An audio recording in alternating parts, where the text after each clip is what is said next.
నమస్కారం Rocky news కి స్వాగతం. ముందుగా headlines.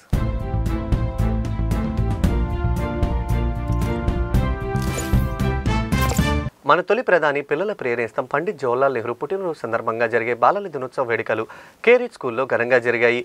Chairman Shri Natani Venkateswarlu, doctor Shri Komaneni Narasaiah, director Shri Komatineni Nasaraiah, Shri Venkat Poolabala, principal Barnabas, campus incharge Kota Bapuji Nehru చిత్రపటానికి పూలమాలలు వేసి కార్యక్రమాన్ని ప్రారంభించారు. కార్యక్రమ అనంతరం పిల్లలు వాళ్ళ ప్రదర్శనలతో అలరించారు.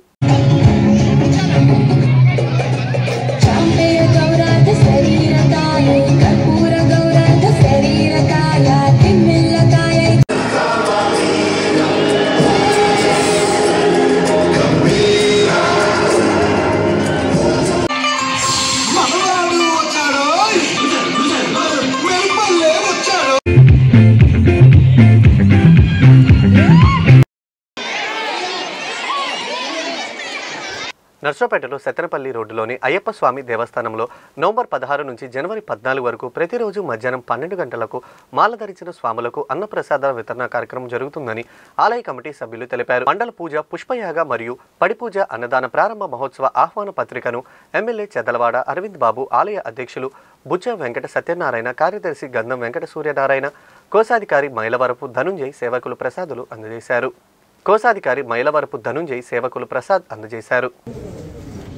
ప్రసాద్ గారు పాంప్లెట్ ఓపెన్ ఇవ్వండి, చేతికి ఇవ్వండి. అది అక్కడ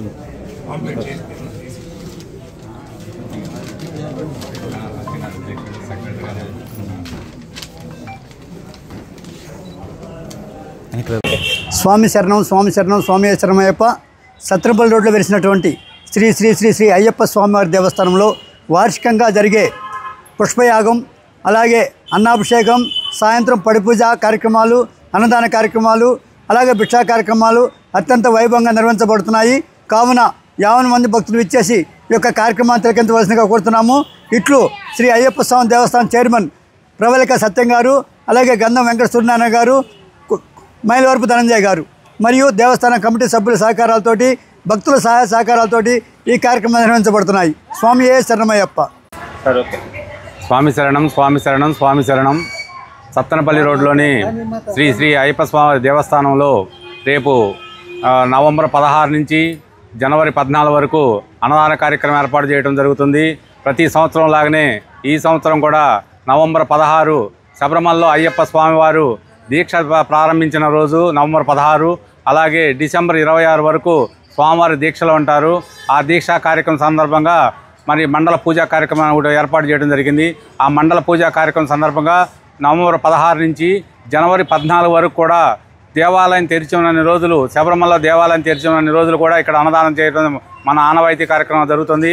ఈ కార్యక్రమానికి ఎంతోమంది ప్రముఖులు మన కార్యక్రమానికి సహాయ సహకారాలు అందిస్తున్నారు. అలాగే అయ్యప్పలు కూడా చక్కగా మరి ప్రతిరోజు అన్నదాన కార్యక్రమం నిర్వహించడం జరుగుతుంది. అలాగనే నవంబర్ 16 మధ్యాహ్నం మరి స్వామివారికి 27 రకాల నక్షత్ర పూజ కార్యక్రమం ఏర్పాటు చేయడం జరుగుతుంది. అలాగనే స్వామివారికి పుష్పయాగం చేయడం కూడా జరుగుతుంది. ఆ తదనంతరం సాయంత్రం వచ్చేటప్పటికి స్వామివారికి 18 మెట్లకి పడి పూజ కార్యక్రమం కూడా దివ్యంగా చేయడం జరుగుతుంది.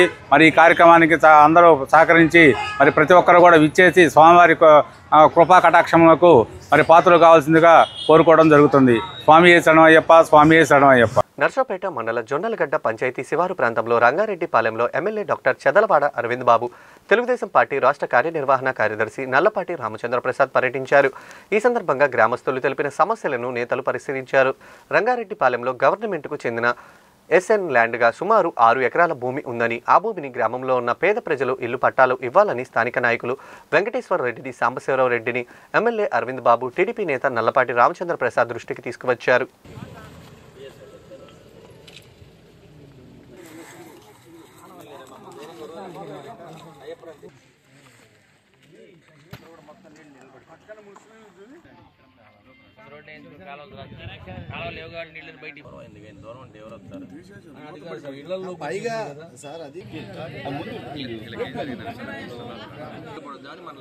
వచ్చేసి కలెక్టర్ గారికి అర్జీ పెట్టి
వంశీ వస్తున్నాడు. మీడియా సోదరులందరికీ శుభోదయం. ఇప్పుడు నర్సాపేట మండలం మరి జొన్నలగడ్డ గ్రామం పక్కన శివారు ప్రాంతం రంగారెడ్డి పాలెం శివారులో గ్రామ పంచాయతీలో ఉండటం జరిగింది. ఇక్కడ దాదాపు 6 ఎకరాల గవర్నమెంట్ ల్యాండ్ ఉంది. ఏదైతే మన ముఖ్యమంత్రి గారు ఇచ్చిన ఆదేశాల ప్రకారం మరి కలెక్టర్ గారు అదేవిధంగా ఎంఆర్ఓ గారు వీళ్ళందరూ కూడా దీన్ని సర్వే చేయడానికి రావడం జరిగింది.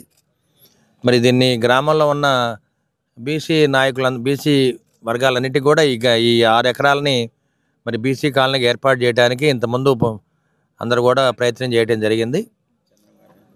అదేవిధంగా నల్లబాటి చంద్రశేఖర్ గారు ఉన్నప్పుడు కూడా దీన్ని సర్వే చేయడం జరిగింది. కాబట్టి ఇప్పుడు నల్లబాటి రామచంద్ర ప్రసాద్ గారి ఆధ్వర్యంలో అదే రంగారెడ్డిపాలెం టీడీపీ మరి పార్టీ ప్రెసిడెంట్ సాంబశివారెడ్డి గారి ఆధ్వర్యంలో మరి విఆర్ఓ గారు ఎంఆర్ఓ గారు మరి కలెక్టర్ ఆదేశాల మేరకు ఈ 6 ఎకరాలను సర్వే చేస్తున్నాము. సర్వే చేసిన తర్వాత దీన్ని ఇక్కడ ఉన్న రంగారెడ్డిపాలెంలో ఉన్న బీసీ వర్గాలందరికీ కూడా ఇళ్ల స్థలాలు ఇవ్వడానికి మేము పూర్తిగా ముందుకు రావడం జరిగింది. కాబట్టి పూర్తిగా రంగారెడ్డిపాలెం ఉన్న బీసీ మరి గ్రామస్తులందరికీ కూడా న్యాయం చేయడానికి ఇళ్ల స్థలాలు ఇవ్వడానికి ప్రభుత్వం సిద్ధంగా ఉంది. దీన్ని త్వరగా అమలు చేయడానికి మరి ఎంఆర్ఓ గారిని కలెక్టర్ గారిని ముందుకు వెళ్తామని మేము కోరుతున్నాం.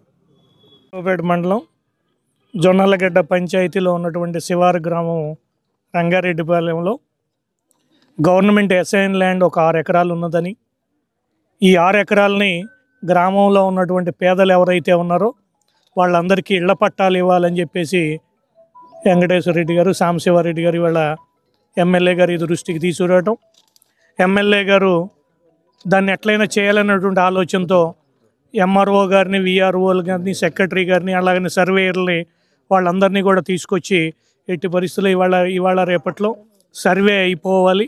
సర్వే అయిపోయిన తర్వాత రికార్డ్ అంతా కూడా ప్రిపేర్ చేసి అందరికీ కూడా ఇళ్ల పట్టాలు ఇవ్వాలి. ఎవరైతే అర్హులు ఉన్నారో వాళ్ళందరికీ కూడా ఇళ్ల పట్టాలు ఇవ్వాలన్న ఉద్దేశంతో ఇవాళ ఈ గ్రామంలోకి రావడం జరిగింది. ఇవాళ రేపట్లో ఎంఆర్ఓ గారు సర్వే చేయించి ఆ సర్వే రిపోర్ట్ ఇస్తామన్నారు ఎమ్మెల్యే గారికి. తర్వాత ఎమ్మెల్యే గారు దాన్ని గవర్నమెంట్తో మాట్లాడి ఇళ్ల పట్టాలన్నీ ప్రిపేర్ చేసి అర్హులైనటువంటి వ్యక్తులందరికీ కూడా ఇళ్ల పట్టాలు ఇప్పిస్తామని చెప్పి హామీ ఇచ్చారు. కాబట్టి మేమందరం కూడా దానికి కట్టుబడి ఉన్నామని చెప్పి తెలియజేస్తున్నాం. గత ప్రభుత్వంలో గోపిరెడ్డి శ్రీనివాసరెడ్డి గారు మా గ్రామానికి వచ్చి ఇళ్ల పట్టాలు ఇప్పిస్తానని చెప్పేసి కమ్మగా సాగు చేసుకుంటున్న ప్రభుత్వ భూమిని నిర్దాక్షిణ్యంగా కబ్జా చేసి ఇళ్ల పట్టాలు ఇవ్వకుండా అటు భూమిని సాగు చేసుకోనియకుండా అందులో మట్టి సైతం అమ్ముకున్నారు. ఈ విషయాన్ని నేను ప్రశ్నించినందుకు నా మీద పాశవికంగా దాడి కూడా చేశారు. నేను కలెక్టర్ గారికి ఎస్పీ గారికి అర్జీ పెట్టుకొని తిరుగుతున్న సందర్భంలో ఎమ్మెల్యే గారిని కూడా హెల్ప్ అడగటంతో ఎమ్మెల్యే గారు ఖచ్చితంగా దీనికి పార్టీతో పని లేదు, కులంతో పని లేదు, మతంతో పని లేదు, మీకు జరిగిన అన్యాయానికి అక్కడున్న లబ్ధిదారులకి మీ గ్రామానికి ఓటుతో పని లేకపోయినా నేను ఖచ్చితంగా మీకు సహాయం చేస్తాను, మీరు అడిగింది మానవీయ కోణంలో నేను పార్టీ రహితంగా నేను పనిచేస్తానని చెప్పేసి ఆయన హామీ ఇచ్చారు. అట్లనే రామన్న గారు కూడా ఈ విషయం తెలుసు. ఆయన ఈ గ్రామస్తుడు, ఆయన కొన్నిసార్లు డిబేట్లో కూడా నాతో పాల్గొని ఈ గ్రామంలో రాజకీయంగా కొన్నాళ్ళు కలిసి ఆయన కింద కూడా పనిచేసిన సందర్భం కూడా ఉంది. అయితే ఇక్కడ గత ప్రభుత్వంలో ఇళ్ల పట్టాలు ఇప్పిస్తామని భూమిని కబ్జా చేయటం, కళ్యాణ మండపం కట్టిస్తామని చెప్పేసి చందాలు వసూలు చేయటం, దాన్ని ప్రజల పేరున రాయమని చెప్తే రాయకుండా పాశవికంగా దాడి చేయటం, వక్ఫ్ బోర్డు భూమిని కబ్జా చేసి నిర్దాక్షిణ్యంగా ఫౌండేషన్ వేయటం, ఇలాంటి అక్రమాలు జరుగుతుంటే నేను ప్రశ్నించాను.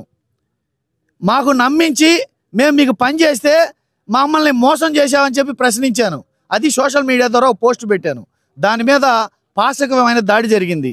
దానికి మానవీయ కోణంలో మా గ్రామంలో ఇలాంటి అన్యాయం జరగటానికి వీల్లేదని రాము గారు, నా నియోజకవర్గంలో ఇలాంటి అన్యాయం జరగడానికి వీల్లేదని అరవింద్ బాబు గారు ఆలోచించి ఖచ్చితంగా మీకు న్యాయం చేస్తాం, ఎన్నికలప్పుడు రాజకీయాలు ఉంటాయి, తర్వాత మనం పనిచేయాలి అన్న దృక్పథంతో నాకు అతి పెద్ద మనసుతోటి నాకు ఈ గ్రామానికి ఈ ప్రజలకి సేవ చేయడానికి వచ్చినందుకు వాళ్ళకి మీ తరపున ప్రజలందరికీ కృతజ్ఞతలు తెలుపుతున్నాను. పచ్చదనం పర్యావరణం స్టేట్ బ్యాంక్ వారు ఆచరణ కార్యక్రమంలో భాగంగా పల్నాడు రోడ్డులోని state bank of regional office ఎదుట ఎన్జీఓ కాలనీకి వెళ్లే దారిలో మొక్కలు నాటే కార్యక్రమం నిర్వహించారు. ఈ కార్యక్రమానికి ముఖ్య అతిథిగా ఎమ్మెల్యే చదలవాడ అరవింద్ బాబు పాల్గొని మొక్కలు నాటారు. వారితో పాటు state bank of India Narasaraopet regional manager Ravikumar మొక్కలు నాటారు.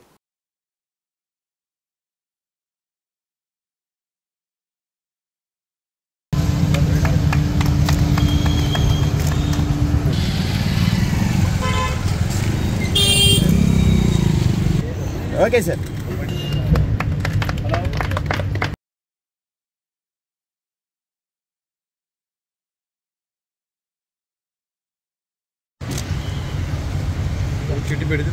నర్సరావుపేట మండలంలోని లింగంగుంట్ల జెడ్పీ హైస్కూల్ నందు శంకర భారతీపురం స్కూల్లో బాలల దినోత్సవ వేడుకలు ఘనంగా నిర్వహించారు. ఈ కార్యక్రమంలో ముఖ్య అతిథులుగా ఎమ్మెల్యే చదలవాడ అరవింద్ బాబు, ఎస్బీఐ ఆర్ఎం రవికుమార్ పాల్గొన్నారు. ఎస్బీఐ సిఎస్ఆర్ ఫండ్స్ ద్వారా చిల్డ్రన్స్ డే సందర్భంగా ప్రతిభ కనపరిచిన విద్యార్థులకు ఎమ్మెల్యే చేతుల మీదుగా సైకిల్స్ పంపిణీ చేశారు.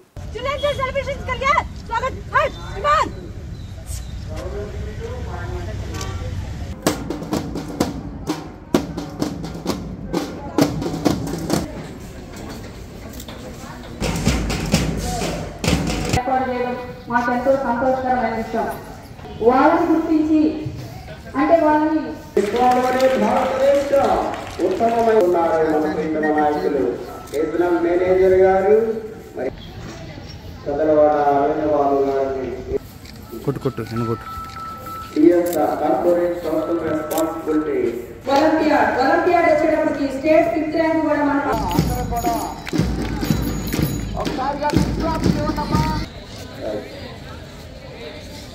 అరవింద్ బాబు గారు ప్రధానోపాధ్యాయునిగా అవార్డు స్వీకరించారు. అటువంటి కార్యక్రమాలు చేస్తాం. 1000 సైకిల్ కూడా ఇవ్వడానికి మేము సిద్ధంగా ఉన్నామని సైకిల్ లాగా రైమంటూ స్పీడ్ గా నడిపిస్తా ఉన్నారు.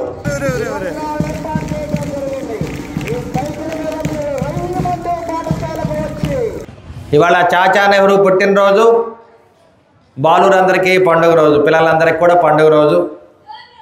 మరి నవంబర్ 14న చాచా నెహ్రూ పుట్టినరోజు సందర్భంగా మరి పిల్లలందరికీ కూడా మరి చిల్డ్రన్స్ డే సందర్భంగా శంకర భారతీపురం హై స్కూల్లో ఈ కార్యక్రమాన్ని ఏర్పాటు చేయటం, మరి సిఎస్ఆర్ ఫండ్స్ ద్వారా స్టేట్ బ్యాంక్ ఆఫ్ ఇండియా మరి రీజనల్ మేనేజర్ రవికుమార్ గారి ఆధ్వర్యంలో మరి సిఎస్ఆర్ ఫండ్స్ని మరి సైకిల్ రూపాయన 15 మంది పిల్లలకి మరి అవార్డులు ఇవ్వటం కూడా చాలా గొప్ప విశేషం.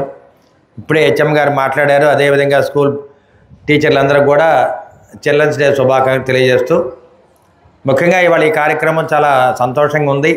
శంకర భారతీపురం హై స్కూల్ అంటేనే మొదటి నుంచి కూడా మంచి పేరుంది. ఆటల్లోనూ, పాటల్లోనూ, చదువులోనూ మరి మనం చూస్తే స్టేటు మరి ర్యాంకులు కూడా రావడం జరిగింది. ఐఐటీలో కూడా సెలెక్ట్ అయ్యారు పిల్లలు. ఇటువంటి పిల్లలు ఇక్కడ చదువుకోవడం చాలా అదృష్టంగా భావించాలి.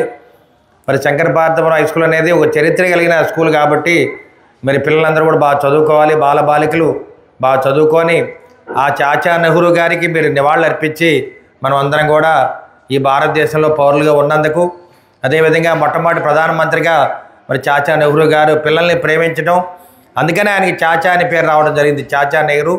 ఆయన పుట్టినరోజు సందర్భంగా బాలురు పండుగ రోజు కాబట్టి చిల్డ్రన్స్ డే జరుపుకుంటున్నాం కాబట్టి మరి ఈ కార్యక్రమాన్ని ఘనంగా ఏర్పాటు చేసిన Shankara Bharathipuram high school head master గారికి, అదేవిధంగా టీచర్లందరూ కూడా మరొకసారి చాచా నెహ్రూ పిల్లల శుభాకాంక్షలు తెలియజేస్తున్నాను. నవంబర్ 14 చిల్డ్రన్స్ డే సందర్భంగా the most prestigious school Narasaraopet, not only Narasaraopet in Andhra Pradesh I can say. ఈ స్కూల్ని నేను చూస్తుంటే ప్రైవేట్ స్కూల్స్కి, ఏ స్కూల్స్కి తీసిపోయినట్టుగా ధీటుగా దీని తాలూకా డిసిప్లిన్ కానీ, ఆ ఎన్సీసీ పరేడ్ రిసీవింగ్ కానీ, ఆ పిల్లల తాలూకా యాటిట్యూడ్ కానీ, కూర్చున్న పద్ధతి కానీ, ఇక టీచర్స్ తెలియజేస్తున్న విధానం అన్నీ చూసినప్పుడు మనం నాట్ ఓన్లీ ఇన్ ఆంధ్రప్రదేశ్, భారతదేశానికే నెంబర్ 1 స్కూల్ ఇది అవుతుంది. పిల్లలారా, మీకు అందరూ తెలుసు కదా, ఈ మధ్యకాలంలో మనకి ప్రపంచంలోనే అత్యంత ఉత్తమమైన స్కూలు ఒకటి డిక్లేర్ చేశారు. అందరూ ఆశ్చర్యపోయారు. ఆ స్కూలు గవర్నమెంట్ స్కూల్. ప్రమాణ స్వీకారానికి ఎమ్మెల్యే అరవింద్ బాబు, రాష్ట్ర గ్రంథాలయ సంస్థ చైర్మన్ గోనుకుంట్ల కోటేశ్వరరావు, టీడీపీ రాష్ట్ర కార్యనిర్వహణ కార్యదర్శి నల్లపాటి రామచంద్ర ప్రసాద్, టీడీపీ శ్రేణులు హాజరయ్యారు. అనంతరం స్థానిక భువనచంద్ర టౌన్ హాల్లో ప్రమాణ స్వీకారం కొనసాగింది.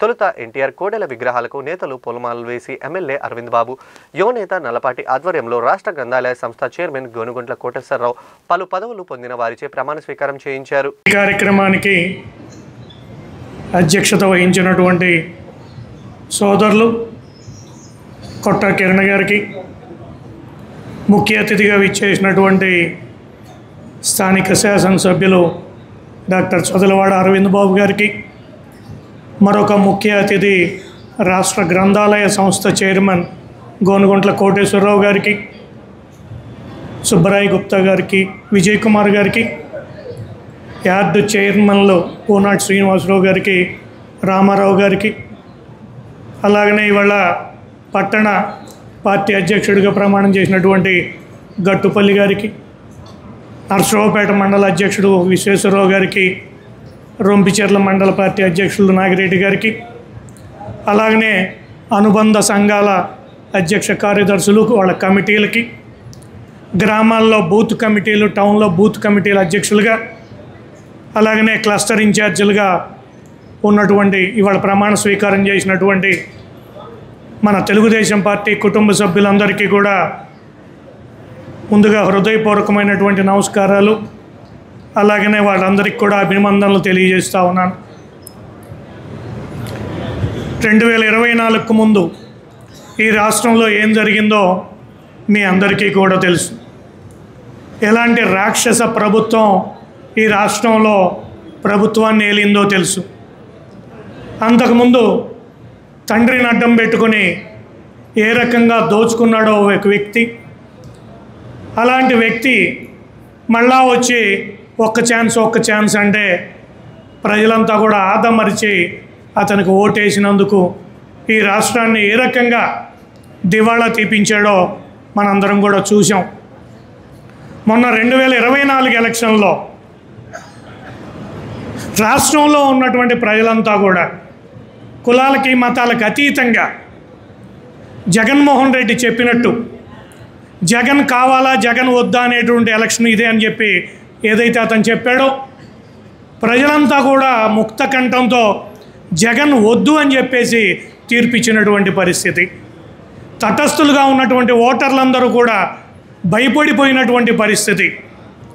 మళ్ళా జగన్మోహన్ రెడ్డి అధికారంలోకి వస్తే గ్రామాల్లో ఉన్నటువంటి మా రైతు సోదరులందరి యొక్క పంట పొలాలను లాగేసుకుంటాడేమో అన్నటువంటి భయం ఒక పక్కన, పట్టణాల్లో ఉన్నటువంటి మధ్యతరగతి ప్రజల యొక్క ఆస్తులు లాగేసుకుంటాడేమోనని ఇంకొక పక్కన ప్రజలంతా కూడా భయపడిపోయి కులాలకి మతాలకు అతీతంగా స్వచ్ఛందంగా ఓట్లు వేసారు. కాబట్టి మనకి రాష్ట్రంలో 164 సీట్లు రావడం జరిగింది.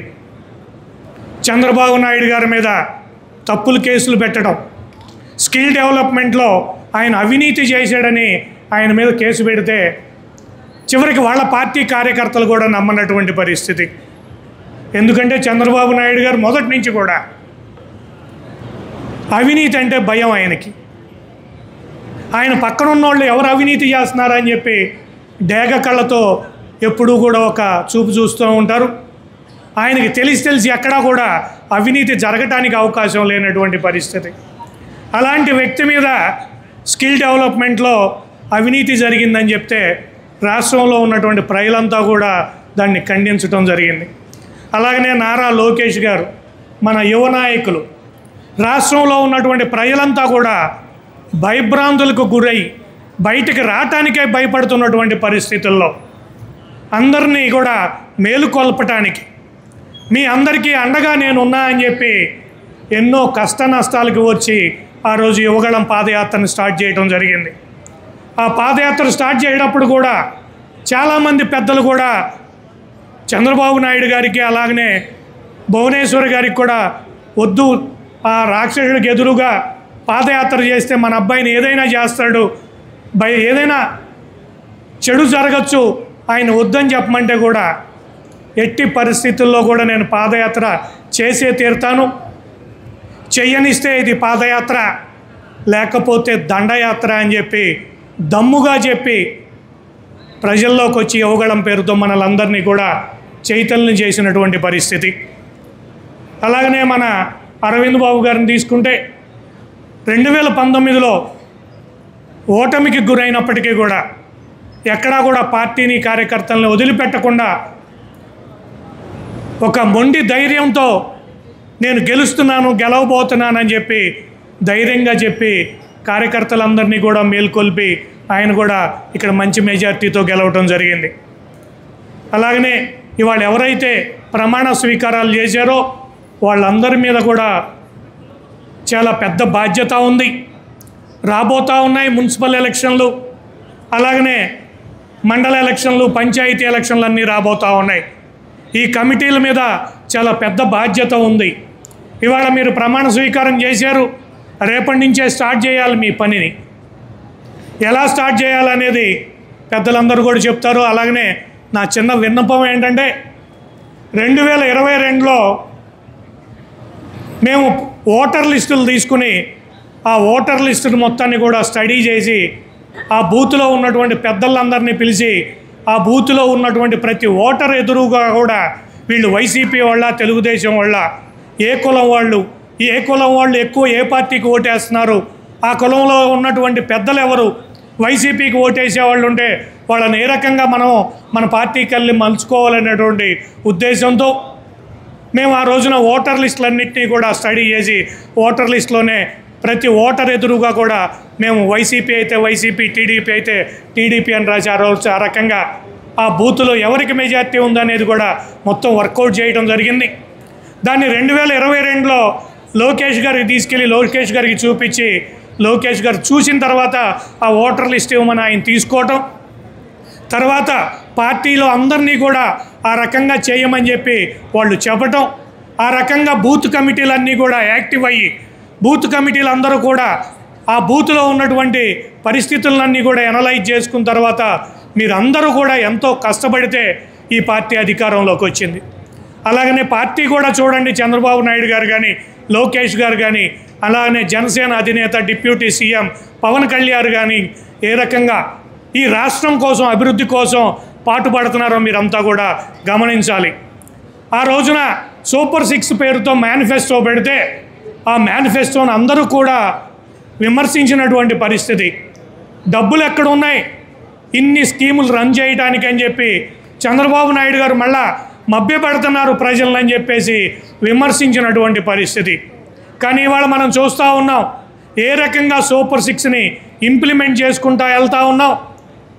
ఏ రకంగా రాష్ట్రం దివాళా తీసినప్పటికీ కూడా కేంద్ర ప్రభుత్వం యొక్క సహకారంతో, ఎన్డీఏ సహకారంతో ఇక్కడ ఉమ్మడి కూటమి నాయకులందరినీ కలుపుకెళ్తా ఇచ్చినటువంటి సూపర్ 6లో ఇచ్చినటువంటి హామీలన్నింటినీ కూడా అమలు చేసుకుంటా ముందుకెళ్తామే కాకుండా సంక్షేమ కార్యక్రమాలని నిర్వహించడమే కాకుండా దివాళా తీసినటువంటి రాష్ట్రాన్ని భారతదేశంలో ఉన్నటువంటి అన్ని రాష్ట్రాల్లో కూడా నెంబర్ 1గా ఉండాలని 2047కి ఈ రాష్ట్రం భారతదేశంలోనే కాదు ప్రపంచంలోనే ఒక ఉన్నతమైనటువంటి స్థితికి చేరుకోవాలని చెప్పి తండ్రి కొడుకులు ఇద్దరు ఏ రకంగా కష్టపడతా ఉన్నారో ఇవాళ మనం చూస్తూ ఉన్నాం. గత నెల రోజులుగా వివిధ దేశాలకు వెళ్ళి ఈ రాష్ట్రంలో వాళ్ళు పెట్టుబడులు పెట్టే విధంగా, తద్వారా మేనిఫెస్టోలో ఇచ్చినటువంటి హామీకిలో భాగంగా 20 లక్షల ఉద్యోగాలు మన నిరుద్యోగ యువతకి రావాలనేటువంటి పట్టుదలతో వాళ్ళంతా కూడా వివిధ దేశాలు తిరిగి రేపొద్దున. ఈ వార్తలు ఇంతటితో సమాప్తం. తిరిగి మరో బులెటిన్లో మళ్ళీ కలుద్దాం. నమస్కారం.